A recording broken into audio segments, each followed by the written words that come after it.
नमस्कार। जो बच्चों को बार बार जुकाम, खांसी, नजला और नाक बंद रहता है, आज हम उसकी बात करेंगे। ये एक बड़ी कॉमन प्रॉब्लम है बच्चों में। हमारे पास रोज कोई ना कोई केस आता है जिसमें बच्चे इनहेलर्स एंड अस्थमेटिक मेडिसिन ले रहे होते हैं एलोपैथी की। वो छोटे छोटे होते हैं, 2 साल के, 3 साल के, 4 साल के, नेबुलाइज करना पड़ता है। तो ये जो प्रॉब्लम है ये मोस्टली शुरू होती है हेरिडिटरी के कारण।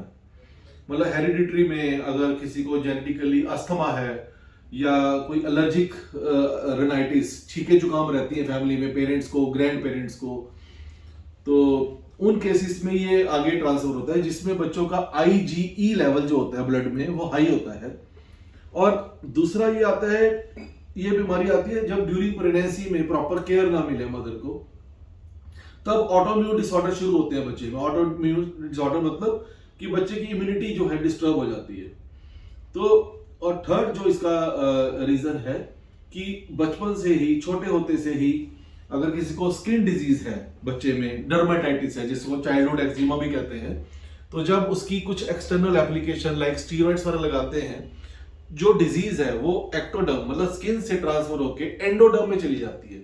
मतलब from skin to lungs disease का चले जाना, वो सप्रेशन कहते हैं उसको। एलोपैथी मेडिसिन के कारण डिजीज सप्रेस होके from first layer of body embryology के अकॉर्डिंग सेकंड लेयर में चली जाती है। और इम्यून डेफिशिएंट बच्चे इसलिए भी होते हैं जिन बच्चों की डाइट शुरू से ठीक नहीं है, बच्चों को मदर मिल्क नहीं मिला, मदर बहुत बिजी है उसने मिल्क ही नहीं दिया, या मदर में मिल्क प्रोड्यूस ही नहीं हुआ, तो बच्चों में ऑटोइम्यून डिसऑर्डर शुरू हो जाते हैं आर्टिफिशियल फूड की वजह से। फिर कभी स्किन डिजीज आती है, कभी रेशा आता है, कभी छींके आती हैं, कभी एलर्जी होती है, धीरे धीरे अपर रेस्पिरेटरी ट्रैक से डिजीज लोअर रेस्पिरेटरी ट्रैक में चली जाती है, मतलब फ्रॉम नोज टू लंग्स। और इसका एक और बड़ा कारण है बीमारी का, जिन बच्चों को थोड़ा थोड़ा गला खराब रहता है, तो शुरू से एंटीबायोटिक्स, थोड़ा सा जुकाम हुआ, छींके आई और सीधा दवाइयां लेनी शुरू कर दी एंटीबायोटिक्स, तो वो जुकाम सप्रेस होके, गले का बैक्टीरिया सप्रेस होके वो अस्थमा या ब्रोंकाइटिस, ये छाती जमना और नजला रहना, वो उसको क्रॉनिक बना देता है और भी क्रॉनिक बना देता है। हम अपनी इम्यूनिटी को काम ही नहीं करने देते। हमारे अंदर सारे एंटीबायोटिक्स हैं, हमारे अंदर सारी इम्यूनिटी है to fight against a disease.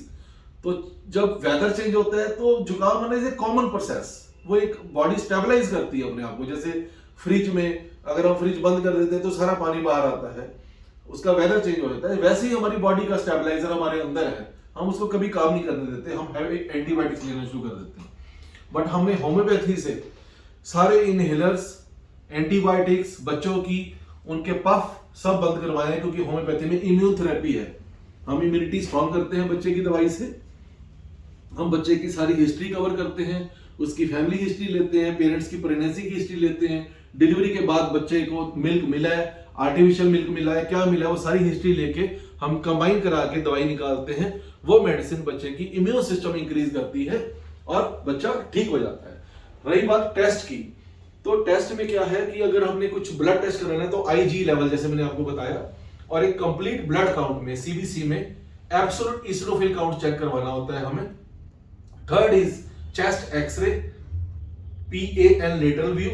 और दूसरा हमें साइनस के लिए एक एक्सरे करवाना है कि हमें बच्चे को साइनसाइटिस तो नहीं है, उसमें वाटर व्यू एक्सरे कहते हैं उसको, PNS के लिए, पोस्ट नेजल डिस्चार्ज के लिए उसको वाटर व्यू एक्सरे करवाना है।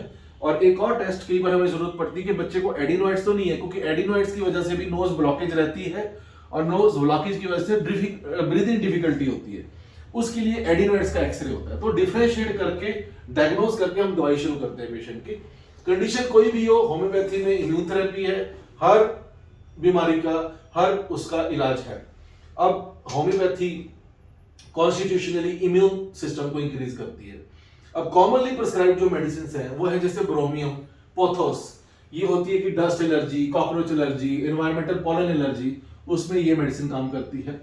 फिर ग्लैरिज़िया, जिनसेंग एंड जो इम्यून सिस्टम को इंक्रीज करती है, एचनीशिया इम्यूनिटी के ऊपर काम करती है।